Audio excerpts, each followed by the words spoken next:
Hello,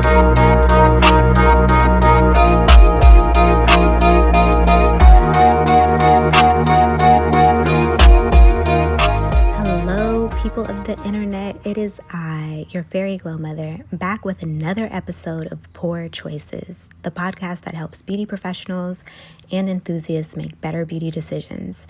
Today's episode is a big episode talking about the big choice in beauty. But before I can truly get to yapping about that, I have to take a moment to acknowledge the devastating loss thousands are currently experiencing all over Southern California. At the time that I'm recording this introduction, wildfires have been raging all over Los Angeles County and neighboring counties for 5 days, and officials are calling this the most devastating fire in the state's history. People have lost their homes, their businesses, and entire communities overnight, and it may take years for people to fully recover. With this in mind, I've shared some resources and helpful links in the show notes. If you are able, I strongly urge you to donate in any way possible. If you're out of state, you can ship donated items in to designated drop-off centers, or you can donate funds directly to organizations on the ground. For beauty professionals, I'll be discussing some next steps you can take if you've been affected or displaced by these fires at the end of the episode. You might be gagged listening to this episode. Your edges might be snatched. You might be looking like a Cynthia doll by the time you're finished listening. But you need to listen to this episode. In fact, if you can only listen to one episode of this podcast, it needs to be this one. Because today I'm talking to you about the big choice. And that is, should you be a solo provider or should you be an employee? Now, I have a feeling I'm going to ruffle some feathers here, but you know how I do.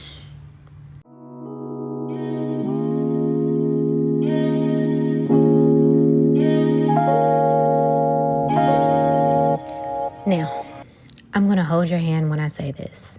Most of you need to be employees.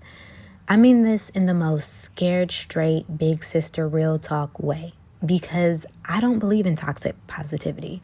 I know you are not capable of doing anything you put your mind to, and I know that if you just work hard and keep grinding, things actually will not work out for you, like ever. Those are just the lies other beauty professionals tell you so that they can sell you a course or they can seem like they're relatable and likable. Really, that's all a facade. I don't think that does you any good. I think it gives a lot of false hope in this industry, to be honest. And to be frank, it kind of ruins the reputation of the solid beauty business owners out there in this industry when unprepared professionals try to compete at the same levels.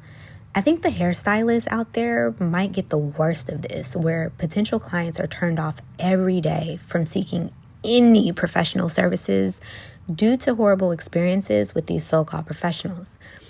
Going solo just because you want to be your own boss and make all the profit, it's a terrible reason for going into business. I'll start by just saying you're not going to actually make more money. Math does not work that way. Business math certainly doesn't work that way. My personal income from business has actually been less than when I was an employee, though I have consistently grossed $250,000 the last 3 years that I've been in business. The only reason I'm sharing those numbers with you is to also let you know that those numbers wouldn't even be possible had I not been an employee in the industry first. To be completely transparent here, I never had any intentions on being an esthetician. I had an idea for a beauty brand, and I thought going to school and getting licensed would give me a leg up on the competition, but I never actually planned on working as an esthetician. At that point in my career, I was climbing the corporate ladder, and being an esthetician was kind of beneath me. But I also knew how silly and pretentious it would be for me to start that business idea I had without having no working knowledge or concept of the beauty industry.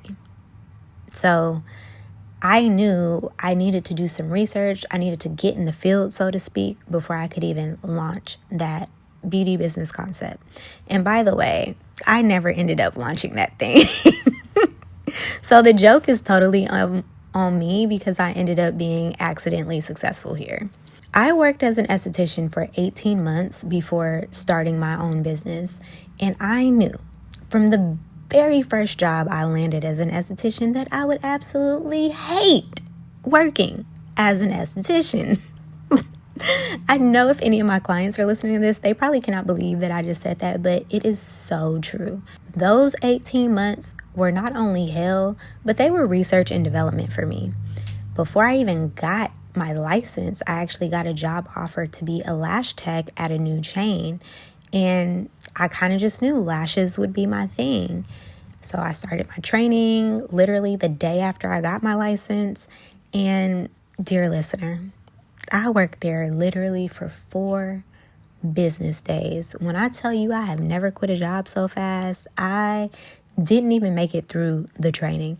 Turns out I hated doing lashes. The very next week, I got a job at European Wax Center where they literally worked me like a slave for minimum wage. It was giving pussy plantation. Like, yes, they give you a little bit of training and you will get a lot of experience because you got about 10, 15 minutes to do them Brazilians. But the pay it doesn't match up. I ended up thugging it out there for like 3 to 4 months, but hated every moment. And those 2 experiences right there should have been my sign to quit. Because remember, I really want to be working as an esthetician in the first place. But I also knew that those first 2 experiences were just bad experiences and not reflective of what the industry could be. And I also had to keep in mind that these were part-time side hustle roles. I didn't need the jobs or the money. And baby, I absolutely acted like it. I was still working my full-time job, and honestly, most of my time and effort went to that. The mindset didn't really shift for me until I got a part-time job at Equinox. Yeah, the gym. Sidebar, if you are a new esthetician and you are looking for work, go work at Equinox. Every Equinox has a spa inside. It may be a little bit slow, but the pay is great and you get benefits. Anyway, Equinox is where I truly started to understand the business of beauty, client management, how to create like a client experience, and how to deal with insane customers too. One day I'll tell y'all all about the VP of Apple who would come and steal the back bar out of the spa rooms, but that is going to be for another episode. Then I took a job working at a waxing and sugaring boutique in the marina in San Francisco. And that job taught me even more about customer service and client management because waxing and sugaring clients are extremely picky and particular. That job also taught me effective time management, scheduling, pricing, and service marketing. You would think that me having an established career in marketing would mean that is not a skill that I needed to develop, but no. Marketing for startups and products is very, very different from marketing for beauty services. And if you're listening to this so far and trying to count it up in your head and figure out, girl, yes, I had a lot of jobs, okay? Those last 2 jobs I spoke about, I was working those at the same time while still maintaining that full-time job. I can fully acknowledge now that I'm a little bit of a crazy person, and I don't recommend you to do the same, but I told y'all I would be transparent on this podcast, so I'm telling you my story. Anyway, the big choice. This is a decision that can make or break your career in beauty. Should you strike out on your own as a solo practitioner straight out of beauty school, or start as an employee under an established professional? And if you do start as an employee, when do you know when it's time for you to strike it out on your own? These are questions that should always be in the front of your mind. I just told you my story, but let me tell you another story. We have 2 new beauty graduates. We have Insta Ivy and Working Win. Their parents were eccentric, so don't worry about the names. Insta Ivy is talented, passionate, and they've already built a small little following on Instagram and TikTok. They think to themselves, why should I go work for someone else when I can keep all the profit? So they use their savings, maybe they take out a loan, they rent a space, they buy up their equipment, and boom, they're open for business. not even 3 months in, Ivy's facing some harsh realities. Technical skills, they're just okay. Not great. They're good. They're good enough to get some clients in, but the client's not exactly raving. Their client retention, they're kind of struggling because the technical skills are just okay. And also, Ivy never really learned the subtle art of building long-term relationships in an actual salon and spa environment. In business management, Ivy's just drowning in paperwork that they never even knew existed. In the marketing, let's just say those Instagram and TikTok followers are not translating into paying clients. Ivy doesn't exactly know who their ideal customer is, nor do they know their social media audience. But by the time Ivy makes it 6 months in, they are feeling discouraged because they're realizing beauty school only taught them sanitation and how to follow the law in their state. They didn't learn how to build a sustainable clientele, business acumen, or customer service, really.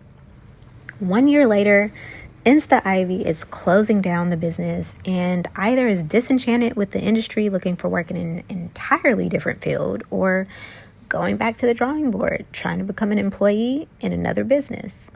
Now let's take a look at Working Win's trajectory. They chose to work under an industry veteran with 15 years of experience. Yes, Win is only making minimum wage plus commission and tips, but here's what they're gaining in lieu of additional salary. They're learning advanced techniques by on-the-job training and watching their boss work. As an employee, Win does not have to pay for these trainings out of their own pocket. When their boss performs advanced treatments, Win's right there watching how they adjust techniques for different skin types, learning the subtle signs of how a client's skin is responding, and Win is picking up on those tiny details that make the difference between a good treatment and an exceptional one. They're developing strong client communication skills via the art of the consultation. They're learning how their boss reads between the lines when clients describe their concerns. Win is also observing how their boss handles those delicate conversations, like when a client's expectations don't align with what's possible, or when someone needs to be educated about their skincare habits without feeling judged. And on the business side, Win is getting a masterclass in running a successful practice. They're learning inventory management, how to predict what you'll need and when, and how to handle back orders without disappointing clients. They're seeing firsthand how their boss prices services strategically, not just based on vibes or time, but on value and market positioning. Win even gets to understand the rhythm of seasonal changes and slow periods in business and how to prepare for them. And perhaps most importantly, Win is building confidence in a supported environment. If they make a mistake, it's not the end of the world because they have their boss there to help guide them. They have the benefit of not having a personal responsibility attached to every failure. And they're developing their own style and approach while having the safety net of an experienced mentor who can step in if needed. Now, there are some experiences that both Ivy and Win will share. For new beauty pros, no matter if they're solo or employees, you're going to have a hard time building clientele and establishing rapport with clients and growing retail sales. That's just an uphill battle for everyone starting out. Personally, I believe sales can be learned, and though a lot of pros struggle with it, there really is a playbook to follow to make sales work for you. And eventually we'll get to that. But building clientele and establishing rapport is where all of your focus should be. And it is the hardest part to master because depending on your specialty, gaining a person's trust can be an uphill battle. Brow artists might have an easier time building clientele than acne experts. Natural hairstylists may have an easier time getting clients than those offering color services. And if you're Ivy, this realization can be isolating and daunting. But if you're Win, you're supported as you learn all of this. Think about it this way. Would you want to be operated on by a surgeon who went straight from medical school to opening their own practice, no residency, no nothing? Of course not. They need the residency. They need the hands-on experience under seasoned professionals. The beauty industry isn't so different in that regard. Your potential clients don't want to be your guinea pigs. They may volunteer to help you out for free, but if they are paying, they expect expertise. If you are not prepared to take on paying clients, that not only reflects badly on you, but it will reflect badly on the other professionals in the field. Your mistake is not just yours. If potential clients aren't used to professional services and don't have the right expectations, they can easily assume that all professionals will be just as bad as you were. Another industry that suffers from this same kind of line of thinking is chiropractors. Like, if you don't have a lot of experience with them and you feel scammed by your one experience, then you will easily believe that all chiropractors are scams. It's kind of the same thing.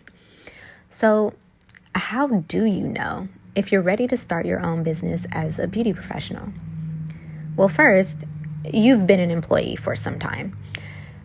I can't stress that enough. For me, it was almost 2 years, but that may not be the case for you. You may need 4 years, or you may only need 1. It depends on where you've been an employee. I actually don't advise working for national chains, no matter the specialty.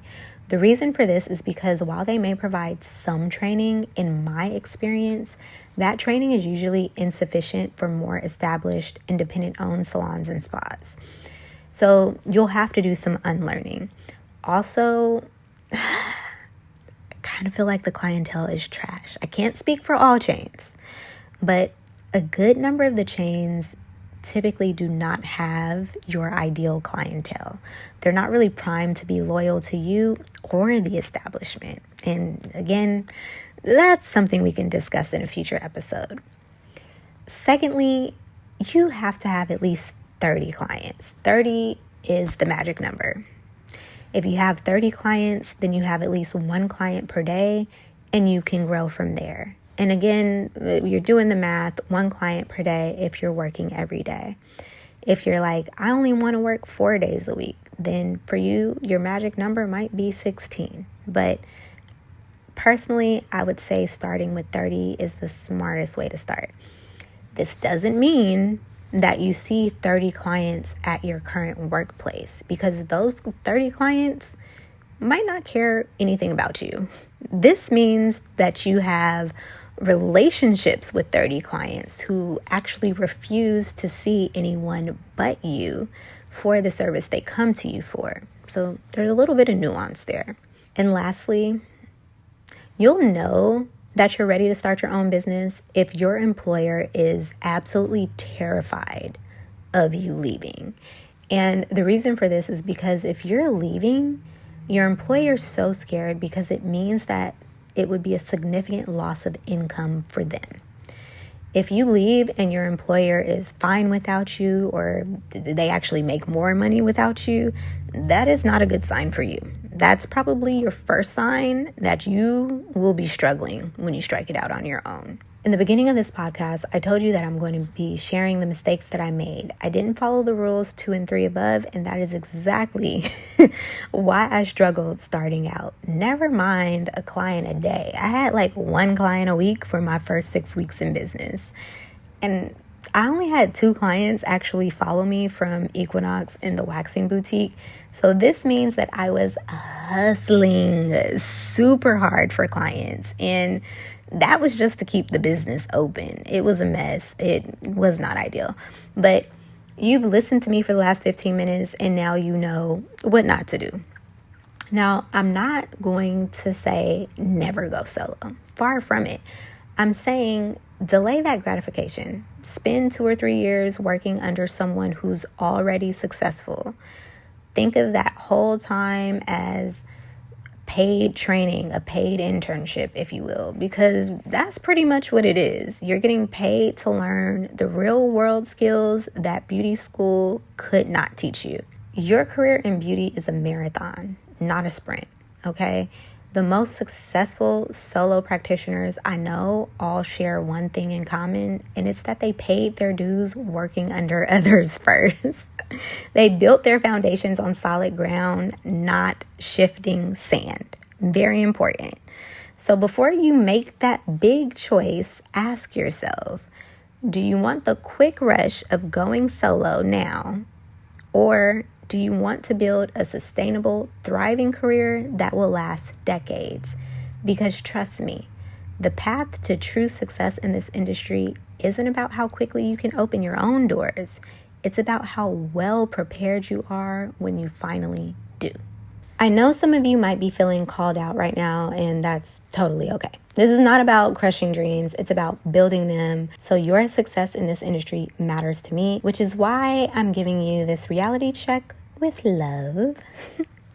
So definitely let me know how you're feeling. I'm actually going to switch gears a little bit here and get into this week's Pour Report.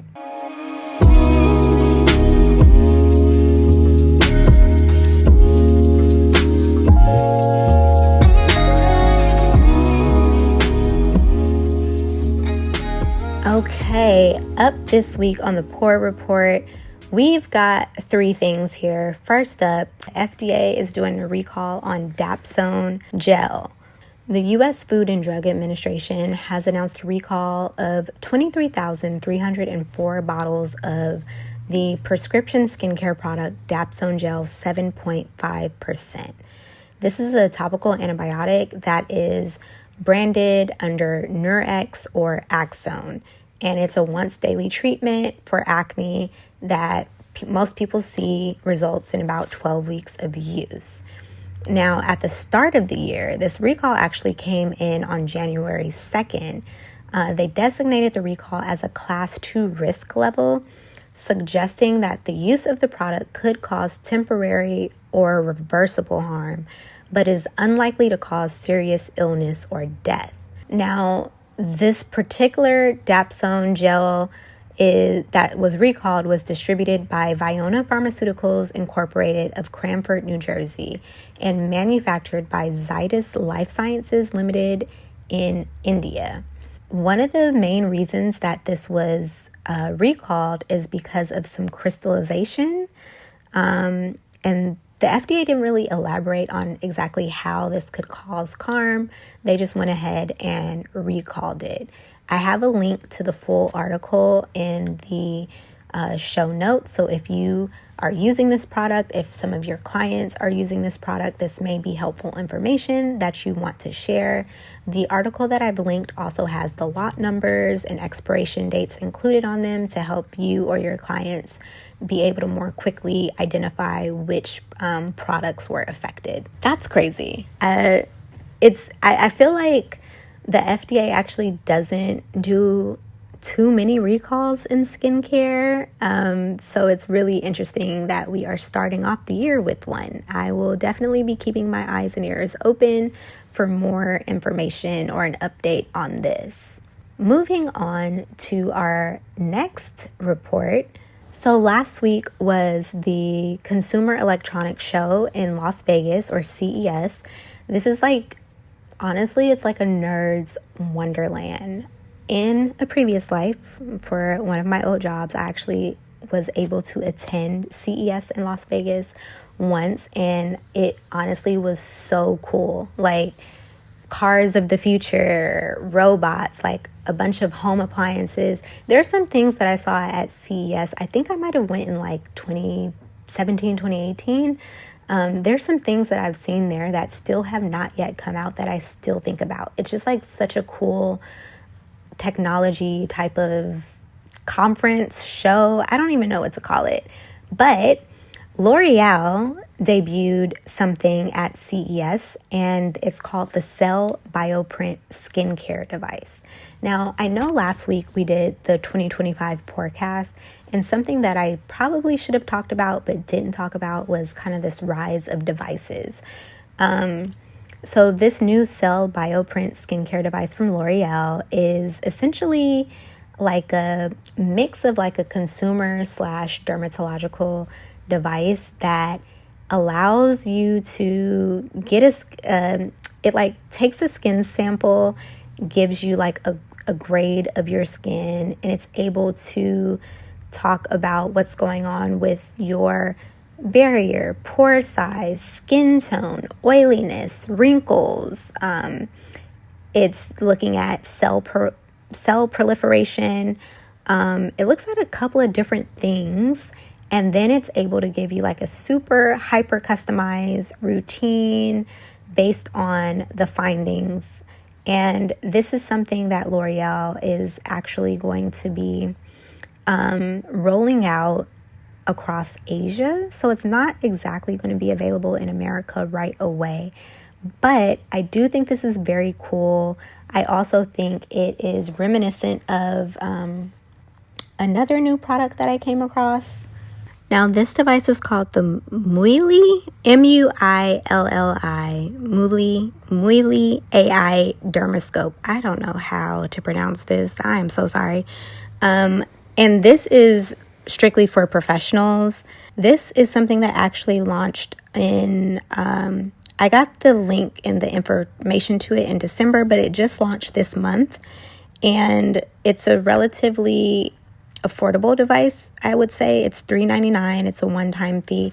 Something that I was looking up for the L'Oreal device is the price. And of course, I don't see that anywhere. But that's probably intentional since it's not available in the US right now anyway. But I do just see these devices becoming more and more popular. I've had a dermatological skin scanner in my practice for the last almost 3 years now. And now I just feel like they're becoming much more mainstream. If you are a professional, I would recommend looking into these and getting one. I don't really know if it makes that much sense for a consumer to own and like have one of these because like there's only so much checking your skin you can do. It doesn't really make sense to have one. But yeah, I will put the link to the Muili device as well so you guys can take a look and see. If you're interested in a code, DM me. I might have a little code for you on the low. I have no affiliation with this company. I actually would be giving you a friend's code. So before y'all come for me, listen, somebody else gave me a little code. I pass it on to you. So yeah, I was actually surprised to see the L'Oreal device come up in my research for the Pour Report because it came up on a major tech blog that I typically do not see cover anything beauty related. So that lets me know that the technology must be a little bit impressive. I personally would love to get my hands on it and see what can happen. So if you're interested in that, check out the links to that in the show notes. And lastly, I think we have to drag somebody. We have to drag the CEO and the owner of Sugared and Bronze, which is a sugaring studio based in Southern California. Now, you know how I started this episode, okay? We are all aware of the fires happening all over Southern California. Sugared and Bronze came under fire, no pun intended, because they are still open. And some of their locations are in the line of fire of where evacuations have needed to happen. And they still have the expectation for their employees to come into work. And people on social media have been calling them out about that. They've been deleting the comments. And the owner actually left LA altogether and took a flight to Mexico and has just been making insensitive comments. And I'm actually going to play for you a little bit of the video because I don't want to paraphrase. I just want you to hear this directly. So I went down to Mexico to get out of LA because I'm evacuated and the air quality there in general is just terrible. And someone was like, be safe in Mexico. And I was like, what? Mexico is run by the cartel. Is that not insane? Okay, so you're the owner and you acknowledge that the air quality is trash, yet you're demanding for your employees to still show up to work.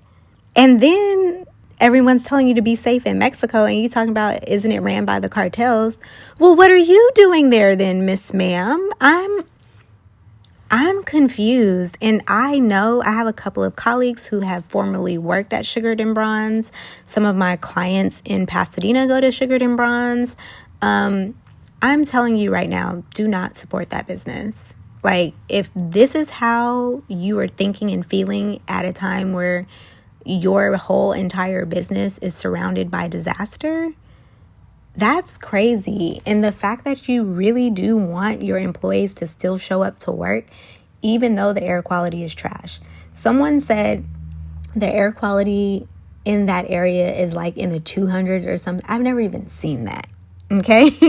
And I'm in Northern California, and we get a lot of wildfires here too. And I've never even seen the air quality rating be up that high, which means it's very bad. Being an esthetician is not that essential. And some of us probably don't want to hear that. But if the bay was suddenly on fire, I would not be trying to keep my business open. I would not be requiring my employees to come into work. Like, no, it just would not be a priority. And for this person to own the business and to understand, safety is imperative enough for you to go all the way to Mexico, but you have no regard for the health and safety of the people who are making you money while you could take the time off to go vacation in Mexico during a disaster, is crazy to me.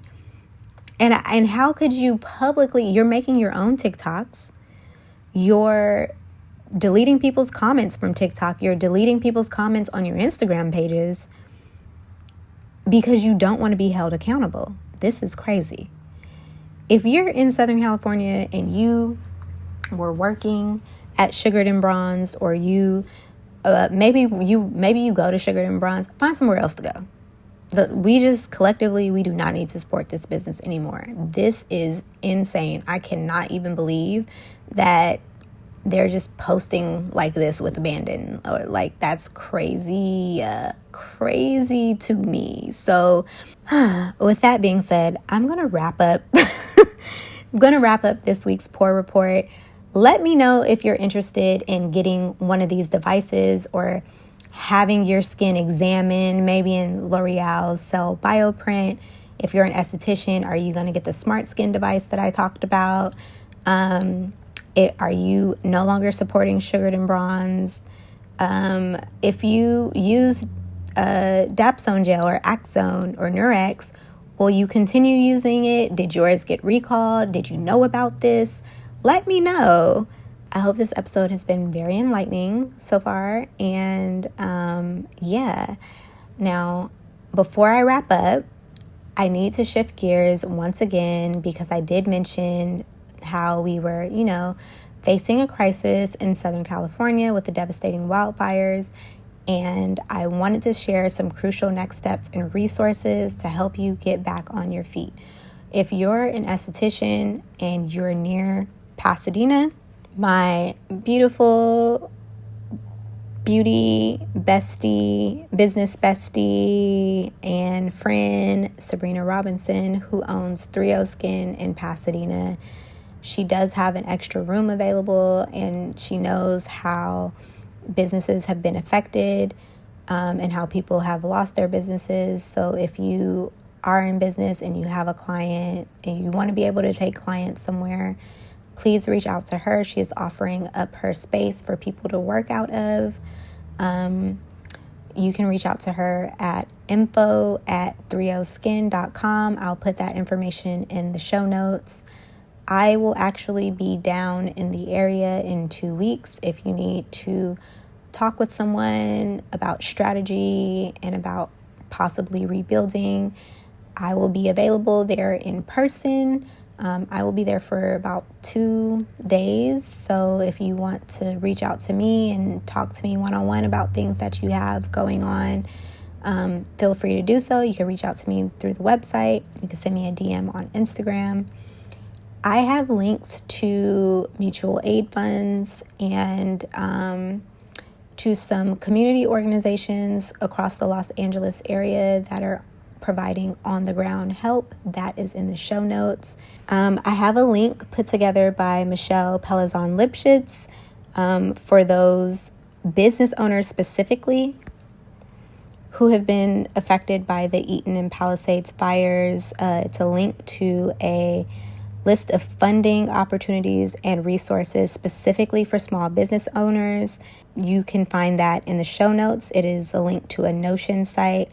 If you're a makeup artist in the LA area, Deepak Chopra on Instagram, they have a depotting and makeup kit business. They are working to get starter kits back out to you in the community. So I have a link to their application form where you can fill that out and get that going. And then there are just a few other resources that I have for you. Just some tips that I have for you is that immediately you can reach out to ASCP. I know a good majority of beauty professionals use them as insurance, but if you have another insurance, I would reach out to them as well. This is another reason why it's so important to have your business insured. And something that's also important is that I know in Southern California, there has been a lack of fire insurance, and I think that might be just specific to homes. But if you have an aesthetic business, that fire insurance should be included. So definitely reach out to your insurance right away.